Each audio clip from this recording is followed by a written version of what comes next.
Thanks for coming back and joining me for my review of Married at First Sight, episode 5. We are in season 14 where they are back in Boston.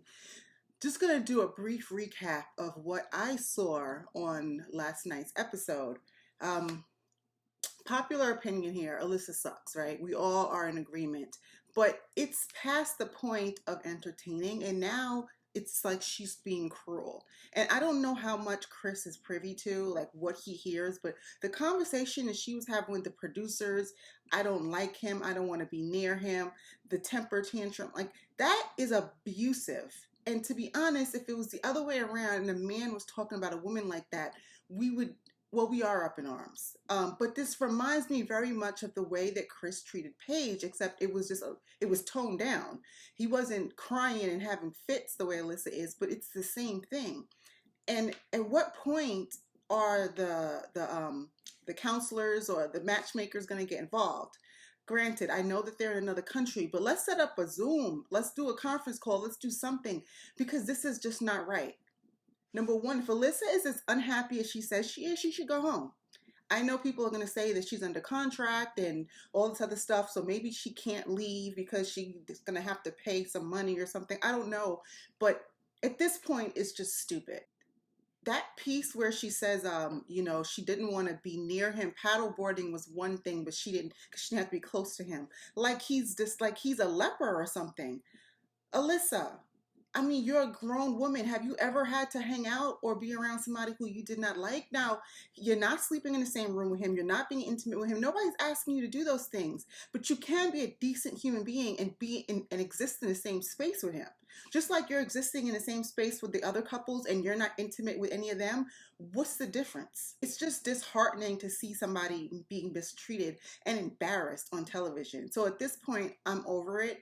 I'm like, just send them home. Let's give Chris a do-over, or, let's give him a coupon to come back later and try again next season, because this just doesn't make any more sense.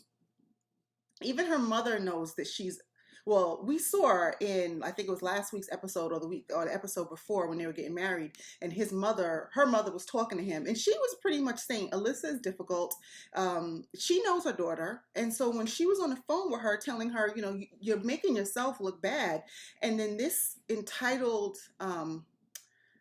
narcissist that Alyssa is, comes back with, I'm the nicest I've been so kind. Like, she's delusional, and I'm really starting to believe that she believes her own stuff. It's people like this are dangerous, and I'm very upset with the show that they allow her to get to this point, because don't tell me that they did an evaluation and they didn't see the signs. They saw them. They thought that Chris was nice enough guy to smooth her out or whatever, and it was all going to work out in the end, but all we're seeing is abuse play out on TV week to week, and it's I'm over it. I've said it before, I'm going to say it again. Olajuwon is not ready to be married. He is on this show because he wants something new to do. He is bored. He has smashed every woman and her mother in Boston already, and he doesn't know what else to do with his time. He kind of confessed that when he was talking to Katina's brother, saying he wanted to try something new. Marriage is not a try something new. Try something new is coloring your hair, eating sushi, going to a different part of Mexico for your vacation. That's trying something new, not getting married. But he's an infant. He's childish and he's immature, and it was illustrated when they were on the catamaran and they were playing Never Have I Ever, and he talks about how he had sex with a daughter and the mother, and he was proud of it. And everybody's face, you could see everybody's face was like, dude, the women were disgusted and the men were like, why are you admitting this? He's just so immature that he doesn't get that that's problematic. But Katina didn't seem to have a problem with it. She sat there kind of halfway laughing, giggling. Now, I don't know if she was covering up her true emotions or if she really did not see anything wrong with that. I mean, she knows a little bit about his past, and she's a former party girl. But, dude, you can have a checkered past, and you could have done some things that maybe you regret or that were a little reckless, but the pride of it was what really bothered me. That's something you take to your grave. That's not something that you share in mixed company, and sure as hell not in mixed company with your new wife on a television show. He's an infant. That's just that's the only way I can describe him. And I predict that this is just not this is going to be a very catastrophic union between these two. I sense a lot of emotion, a lot of arguments, a lot of drama, and of course it's going to make for good TV, but this is not the healthy beginnings of a marriage. I just I don't like it. I don't like it. I don't like him, and I'm starting to question Katina because she seems to be enamored with him. So you know what, maybe I'm wrong, maybe they're just perfect for each other and I don't know what I'm talking about, but I was just taken aback by that scene because I don't understand what goes through his mind before he opens his mouth. Jasmina and Michael, I think this was a silly argument. We saw the scene in which they were on the catamaran and they were talking about, has anybody consummated their relationship? He started talking and then she said something about she wants to have a connection with somebody before she has sex with them. I thought he had finished his sentence as well. I didn't see where she had cut him off. Um, I think they're both flawed in this. Number one, I I don't believe that she cut him off. Um, and even if he did perceive it that way, the way it happened was not, it didn't call for her to be checked later, and it did not call for him to demand an apology. It could be something where he noted it. If it kept happening and she kept cutting it off, then maybe you bring it up. But I did not see it at the time. And then I don't really like her reaction either. I thought she took this to heart. She seemed extremely hurt, and when she used the word I want to be respected, when you say to somebody I won't be disrespected, that has a lot of weight with it. Words matter, right? Disrespect comes in a lot of different forms, but this might have just been um, an oversight, and an oversight does not call for the word disrespect, because disrespect has a lot of the connotation sounds like somebody has no regard for you, that they were intentional, where they don't value you, or things of that nature. We don't see any of that from Michael. So I don't know if this is her past trauma coming to the surface, or well, no, I'll tell you what I do think it's about. That conversation she had with his sisters, in which the sister said he always thinks the worst. She seemed to be very bothered by that. And I get it. If you're a positive person, you don't want to be around somebody who goes dark immediately, or who always looks at the glasses half empty. But I don't think that that's what his sisters were saying. And he also went back and he explained it. He just said that he prepares himself for the worst. So if the worst happens, he's not overwhelmed. And I get it, because I sometimes think like that too. And of course, it can be problematic. There is such a thing as a self-fulfilling prophecy, where you bring negative things onto yourself because you're expecting them. But I think we all do this. We all get nervous in certain circumstances, or we always wonder about what if. And, maybe that's something he needs to work on and she can help him with, since she's a positive person. But I don't like the way that she has made this his MO, and now I think she's looking at everything he says and does through through that lens. And I think that's what she was doing in this situation.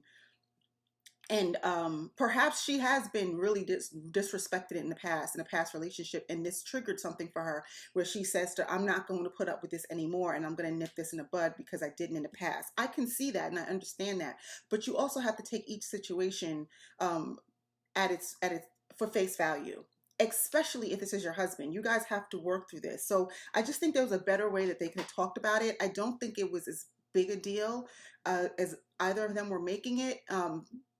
But let's hope that they can resolve it, because I think they're a good couple. She does have a strong personality, and he does seem like a bit of a people pleaser, but there is something to be said about the opposites attract, and there might be some balance in there somewhere. He can learn things from him and he can learn things from her. But yeah, I thought that the argument was a little silly, and I'm hoping that they move past it.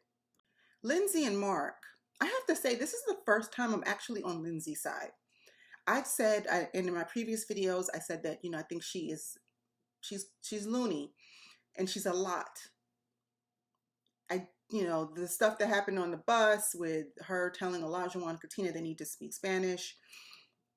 Um, she did something else. I can't remember what it was. She's problematic. But in this instance, I'm on her side. And I don't think Mark has had bad intentions. I get what he was trying to say, but he did not articulate himself well at all. Him telling her, I need us to slow down. This is an he wants to slow down the process, and it's accelerated and all this other stuff, and he was just using all these words to basically tell her, you need to calm down. He gave a couple of examples saying, her getting into an argument with this one, and her having all this drama, and him feeling like he has to come in and diffuse all of it. So yes, I understand nobody wants to be in a position where they have to be a babysitter. However, that's not really how he explained it, and I can see how Lyndsey would be confused. He should have been specific. I don't like the fact that it's only been a week and already you've had 3 altercations. Maybe it's your drinking, maybe it's part of your personality, maybe there's a way we can kind of dial it down a little bit so that we don't have these incidents moving forward. There was a better way for him to say it. Now, she still may not have liked it, but she would have understood it. And she would have been able to digest what he was saying. What he said to her made no sense. I didn't even understand it. And I've been watching the show for the last 5 episodes. She brought up some good points. She's like, well, then we shouldn't be having, we've had sex all these times. You're in the bathroom with the door open and farting in bed and all types of stuff. If you're talking about we're moving too fast, why are you doing all these things? Because that's the behavior of somebody who's in a relationship and is comfortable with the person they're with, and is kind of moving full throttle. You can't do those things, but then tell somebody you want to slow it down a little bit without explaining what you mean by slow it down. So I get it. I understand why she was upset, especially the setting. It seemed like it was a romantic dinner, and she did seem blindsided by the information. Yeah, I think Mark was just a nice guy. He just didn't know how to say what he wanted to say. And it just didn't pan out well. I'm sure they'll move past it because Lyndsey strikes me as somebody who gets over things pretty quickly. I think they just need to have another conversation, and he needs to clarify what he was saying. So, yeah, I think that this one is on Mark. I have to say, Mark the Shark, you messed this one up. I suppose I should mention Steve and Noi. I'm not really into this couple. I think they look nice together. They seem to be compatible, but nothing about them really moves me to chorus where I want to talk. The one thing I will say is that Noi should slow down a little bit, because this thing where you're telling, okay, fine, you can be in love already, feel like you're in love. You can even tell him, but don't feel away because he's not telling you the same thing, or because he's being honest with you about the fact that he doesn't feel the same way. I think if she continues with this, especially if she continues to be upset with his response, it's going to have an impact on him. And he might start to fall back a little bit, realizing maybe this is not the person I want to be with because she's too clingy or she's too emotional or whatever it is. So that's really all I think I want to say about the two of them. But yeah, it was a good episode. It's moving along. We're starting to see all of the drama and watching things unfold. Think it's going to be good. Like I said, I just want to see Chris have some peace. Please, please, people at Lifetime, get Alyssa off the show. Yeah, it was entertaining, but enough is enough already. So that's all. Let me know what you think. Drop down in the comments and we can talk about it. And please do not forget to like, share, and subscribe. Have a good weekend. Bye.